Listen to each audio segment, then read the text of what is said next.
കേരള കോൺഗ്രസ് ബിയിൽ നിന്നും രാജിവെച്ചവർ കേരള കോൺഗ്രസ് ജേക്കബിൽ ചേരുന്നു. കേരള കോൺഗ്രസ് ബി മുൻ സംസ്ഥാന ജനറൽ സെക്രട്ടറി വി.എസ്. മനോജ് കുമാറിന്റെ നേതൃത്വത്തിലാണ് ഒരു വിഭാഗം കേരള കോൺഗ്രസ് ജേക്കബിൽ ചേരുന്നത്.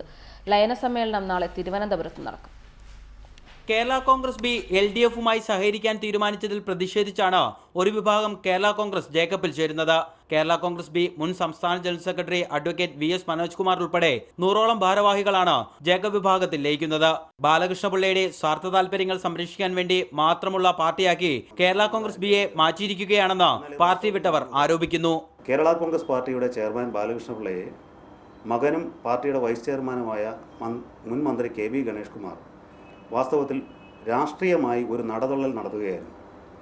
ചരിത്രത്തിൽ ആദ്യമായി ഒരു രാഷ്ട്രീയ നേതാവിനെ നടതള്ളുന്നത് കഴിഞ്ഞ സെക്രട്ടേറിയറ്റ് നടയിലെ ഇടതുപക്ഷത്തിൻ്റെ അഴിമതി വിരുദ്ധ സമരത്തിൽ ബാലകൃഷ്ണപിള്ളയെ പങ്കെടുപ്പിക്കുക വഴി ഗണേഷ് കുമാറാണ് അങ്ങനെ ഒരു ചരിത്ര സംഭവത്തിന് തുടക്കം കുറിച്ചത്.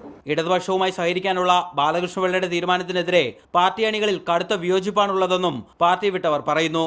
വരും ദിവസങ്ങളിൽ കേരള കോൺഗ്രസ് ബിയിൽ നിന്ന് കൂടുതൽ ആളുകൾ പുറത്തുവരുമെന്നും ഇവർ അവകാശപ്പെടുന്നു. നാളെ തിരുവനന്തപുരത്ത് നടക്കുന്ന ലയന സമ്മേളനം മന്ത്രി അനൂപ് ജേക്കബ് ഉദ്ഘാടനം ചെയ്യും. റിപ്പോർട്ടർ, തിരുവനന്തപുരം.